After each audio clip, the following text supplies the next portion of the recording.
चक्रवर्ती पहले भी चक्रवर्ती बन चुके हैं। शांतिनाथ तो थे ही चक्रवर्ती, उसके पहले भी एक बार क्षेमंकर तीर्थंकर के पुत्र के रूप में वज्रायुध नाम के चक्रवर्ती हुए और उनके पुत्र का नाम था सहस्रायुध।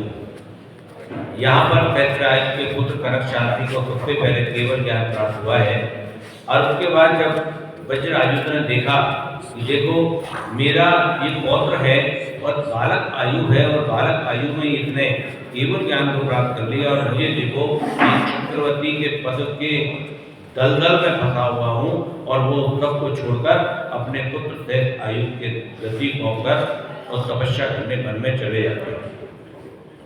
समय बीतने के बाद जो वज्र आयु के पुत्र थे सहस्र आयु को एक दिन वैराग हुआ और मन ही मन में चिंतन करने लगा, देखो मैं कैसा भोगी हूँ, मेरे दादा क्षेमंकर तीर्थंकर हुए, मेरा पुत्र केवली हो गया, मेरे पिताजी घोर वन में घोर तपस्या कर रहे हैं और मैं यहाँ पर राज संपदा में कैसा खोया हुआ हूँ, कैसा इस जैसे एक मधुमक्खी शहद में डूबती रहती है निकलती रहती है, उसी तरह संसार सागर में डूब रहा हूँ, निकल रहा हूँ। क्या मेरे से बड़ा दुर्भाग्यशाली कोई दुनिया में है? और वो भी अपना बारात जा रही छोड़कर, अपना सब कुछ छोड़कर और वो जो है वन में जाकर अपने मुनि रूप धारण करते हैं।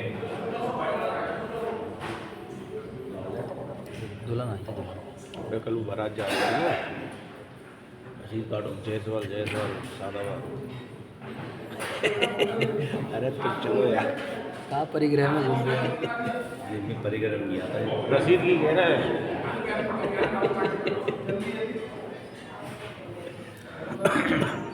अब दोनों भाई, दोनों बाप बेटे तपस्या कर रहे हैं और ऐसे तपस्या कर रहे हैं। पहले जो वज्र आयुध मुंडास थे उनके ऊपर अतिबल और महाबल नाम के दो वेंतर देव उपसर करने आए, लेकिन पूर्व भक्त का वैर था, लेकिन उनकी रक्षा करने के लिए रंभा और तिलोत्तमा नाम की दो देवी आ गई। उन्होंने उनको समझाया, देखो मुनि महाराज की तो निंदा करने मात्र से पाप का बंध होता है और तुम उपकर करोगे तुम्हारा तो क्या हाल होगा, हम कहने में भी समर्थ नहीं है। और वो नहीं माने तब उस देवी ने फिर उनको अच्छी तरह उनको जो है दंडित किया और वे दोनों डर के वहाँ से भाग गए। उन दोनों पुण्यवती देवियों ने बड़ी भक्ति से उन मुनराज को नमस्कार किया, स्वर्गलोक के पुष्प बता के दर्दों की पूजा की और स्वर्ग चली गई। देखो कहाँ तो वो वेंतर देव और कहाँ ये देवियाँ, उनमें से क्या नहीं हो सकता। संसार में जो कुछ भी कठिन है, सार है, दुर्लभ है, वो सब धर्मात्माओं को प्राप्त होता है। और तदंतर वज्रायुध के पुत्र सहस्र आयु को राग भूल करते समय किसी दिन वैराग उत्पन्न हुआ और गंभीर उनका चिंतन करने लगे। और यहाँ पर चिंतन करते करते करते करते उन्हें भी वैराग उत्पन्न हुआ और वैराग उत्पन्न होने के बाद वो जो अनंत सुख कठिन तपस्या से भी मिल जाए तो ऐसा बुद्धिमान कौन है? कहते हैं ये मुनि, ये चारित्र ग्रहण न मनुष्य भाव में भी जन्म लेके यदि चारित्र को ग्रहण नहीं किया तो फिर कैसा जीवन, जो अत्यंत दुख देने वाले क्षणिक सुखों से आत्मा को बिंबित करें। इस प्रकार चितवन करके राजा सहस्र आयु काम राज आदि का त्याग करके अपने मन में संयम लेने को तैयार हुए और उनकी इच्छा नष्ट हो गई है। सम्यक रूप से जिनकी आत्मा सुशोभित है, ऐसे सहस्र आयु राजा सहस्र आयु कौन है? ये वही है शांतिनाथ भगवान के संग जो जोड़ा चल रहा है ना। और अगले भव में फिर से दोनों भाई बनेंगे और स्वर्ग भी जाएंगे तो एक ही स्वर्ग में जाएंगे और अहमिंद्र बनेंगे तो एक ही विमान में जाएंगे और तलवार शक्ति के देव बनेंगे तो भी एक ही जगह जाएंगे। ये साथ साथ चलेगा और जब शांतिनाथ भगवान का जन्म होगा तब उनके ये मुख्य गर्दा के रूप में आएंगे। तो ये सहस्र आयु इस भव में उनके पुत्र के रूप में आए हैं और उन्होंने बड़ी विभूति के साथ अपना राज्य शतवल को दिया। उनके दूसरे पुत्र का नाम था शतवल। इसके पश्चात पूर्ण कर्मोदय से वे राजा सहस्र आयु तब दोषों से रहित धर्म की स्थापना और कर्मों के आत्मा से रहित पिता तरफ पीहित आश्रम मुनि के समीप पहुंचे। उन्होंने मुनराज को मस्तक झुकाकर नमस्कार किया और सभी परिकरों का त्याग करके दीक्षा धारण की। वे सैत आयु मुनिराज दिन रात शरीर को क्लेश देने वाले अथाह घोर तपस्या करने लगे और अपने योग के अंत में वज्रायुध मुनि के समीप पहुंचे। वे दोनों वज्रायुध और सैत आयुध एक में दोनों का नाम चल रहा है। और सबसे पहले क्या चल रहा था? अपराजित और अनंतवीर। उसके बाद फिर वे दोनों देव हुए। कहाँ पर? 16वें स्वर्ग में है, नरक गए थे। नरक। हाँ, वो तो नरक है। नरक करके फिर वो मनुष्य बने, फिर विद्याधर से फिर वो दोनों भाई अच्युत स्वर्ग में गए। फिर वो वहाँ से दोनों चेकर फिर दोनों यहाँ पर आए हैं। ये वज्रायुध और सैत आयुध बने। अब यहाँ पर दोनों ने फिर मुनि बन गए और फिर घोर तपस्या करने लगे। उन दोनों मुनियों ने उत्तम क्षमा संतोष आदि की तलवार के द्वारा कर्मों में स्थित बंद कराने वाले कसाय मुनि शत्रुओं को निग्रह किया। उन्होंने मृत्यु पर धारण किए हुए घोर कठिन क्रोध उपद्वार से शीश कोष आदि सब तरह के दुख देने वाले घोर परिश्रमों के अपने शरीर को रुधिर मार्ग से रहित केवल हड्डी और चमड़े से ढका हुआ सूखा भयानक कष्ट बहुत छोटा बना दिया। मतलब इतना त्याग किया, इतना उपवास किए कि उनका शरीर केवल हड्डी का एक कीड़ा रह गया। मुक्ति रूपी पुत्री की माताएं दर्शन ज्ञान आदि चार प्रकार का उत्तम आराधन करने लगे। वे दोनों ही चतुर्मुनि अशुभ ध्यान को छोड़कर सभी को एकाग्र जिनेन्द्रिय का ध्यान करते, कभी अपनी आत्मा का ध्यान करते। उन्होंने शरीर रहित सिद्ध प्राप्त करने के लिए सब प्रकार के दुखों का निदान, फिर भी शक्ति का शरीर का कारण अपने शरीर का ममत्व शरीर सर्वदा छोड़ दिया। उन्होंने वैराग्य से भरा हुआ अपना मन श्रेष्ठ धर्म ध्यान के द्वारा मरण पर्यंत अपने आत्म कल्याण में सर्वदा लगाया।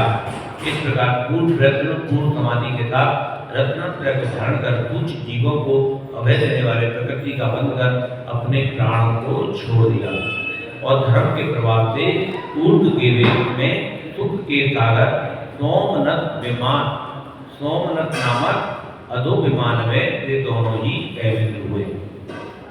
ऐमेंद्र का मतलब होता है जिसमें कोई छोटा बड़ा नहीं होता, सारे इंद्र बराबर होते हैं और उनके कोई भी किसी प्रकार की कोई भी देवांगना नहीं होती, है ना। हाँ, ये दोनों ऐमेंद्र अब उसमें आएगा।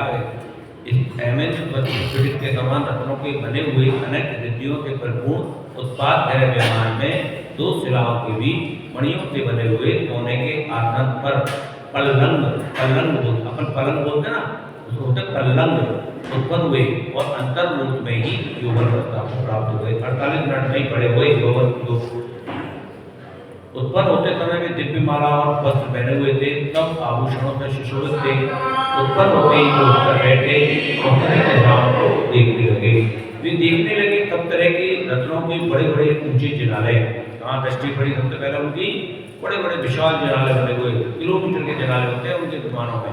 बड़े अच्छे घर, सब ऋतुओं में संसार में सार और सुख देने वाली बड़ी बड़ी रिद्धियाँ। उन्होंने तेज के समूह के समान अथवा धर्म उदय के समान सब ऐमेंद्रों को एक बार देखा। आ गया ना। वहाँ जितने भी और ऐमेंद्र थे वहाँ पर सब एक से थे, ना कोई छोटा था, ना बड़ा था, ना कोई कम था, हीन था, ना अधिक था। उसी समय हाँ, बड़ी वृद्धि को धारण करने वाले उन दोनों को अवधि ज्ञान उत्पन्न हो गया और उस अवधि ज्ञान से उन्होंने अपने पहले भव के बारे में सब जान लिया, क्योंकि देवताओं को अवधि ज्ञान होना निश्चित है।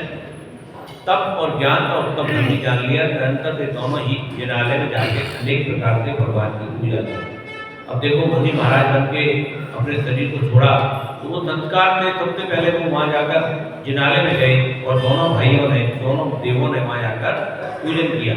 इसके पश्चात दोनों ही कौन से भगवान की पूजा करते हैं? 24 भगवान।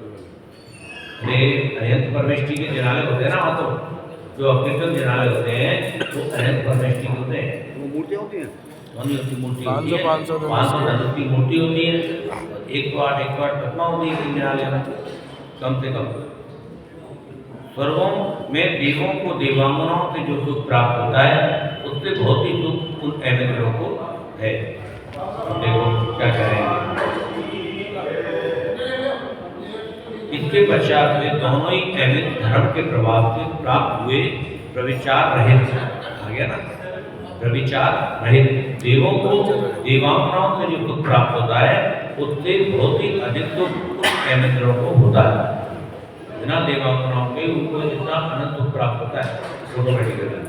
उन एवेंद्रों की विभूति सबकी एक सी होती है, सब चक्रों से सबका समान पद रहता है, भोग उपभोग आदि समान सामग्री समान होती है, विमानों की वृद्धियाँ समान होती है, मान सम्मान सबके बराबर होते हैं, सब में परस्पर प्रेम होता है, सबके हृदय शुद्ध रहते हैं, हीन अधिक पद किसी का नहीं होता, सबके हृदय में प्रेम रहता है, मैं ही इंद्र हूँ, मेरे सिवाय कोई इंद्र नहीं है, इस प्रकार का मानकर वे अपने हृदय में सदा संतुष्ट और सुखी रहते हैं। सब एवेंद्रों की वेश्या शुक्ल रहती है, शुक्ल वेश्या सबसे श्रेष्ठ वेश्या होती है, जो मुनि महाराज आदि सभी के रहती है।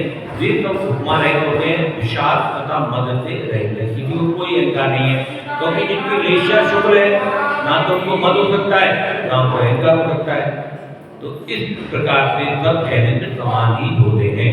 वे दोनों ही एवेंद्र कभी तो एक दूसरे एवेंद्रों के साथ रत्नत्रय को प्रकट करने वाली, धर्म को सूचित करने वाली, शुभ कर्मों का वध करने वाली गोष्ठी व धर्म चर्चा करते हैं।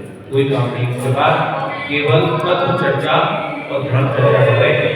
कभी अवधि ज्ञान से भगवान के कल्याण को जानकर उस पद को प्राप्त करने के लिए बड़ी भक्ति से अपने स्थान पर बैठ कर ही मस्तक झुकाकर नमस्कार करते हैं। एवेंद्रों की एक बात वो होती है, एवेंद्र आवागमन नहीं करते, वो अपने विमानों में ही रहते हैं, वहीं से सबको देख लेते हैं और वहीं से नमस्कार करते हैं। वे दोनों ही एवेंद्र प्रसन्न होकर अपने विमान के जनाले में सदा श्री जिनेन्द्र देव की पूजन करते रहते थे।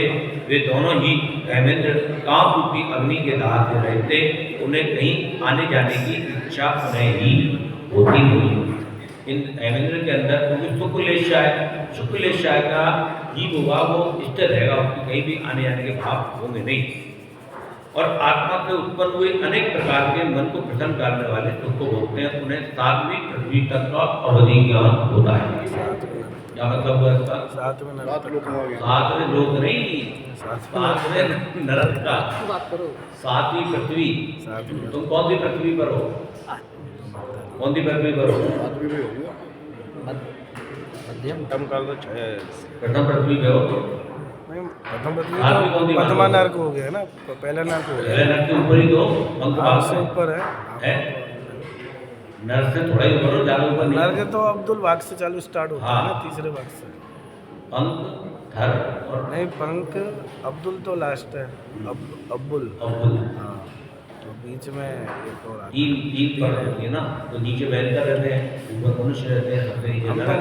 घबरा रहे हैं तो मत बोलो, घबरा रहे हैं, थोड़ा सा घबराहट हो रही है। और उनके लिए काम का गए नीचे काम है, ज्यादा ऊपर नहीं होना रहता भाई छोड़ दो यहीं पर ही तो बचा। हाँ, ये भूतकाल की 24 थी, शांति और भगवान के टाइम में तो होगी ना। ये तो वर्तमान काल का वर्णन है, ये इसी कली काल का वर्णन है। क्यों? ये तो पुराना है ना, नहीं है, चतुर्थ काल का है ना। चतुर्थ काल का नहीं है, हाँ चतुर्थ काल का है, वर्तमान चतुर्थ काल का है। तो उसमें 24 ही वो पहले थी, वो आरती वाले इंतजार वाली। चलिए पहले वाली 24 थी, वो कब थी? शंकरनाथ भगवान की जय, वाणी के ज्ञान से सूझे लोकालो, जो वाणी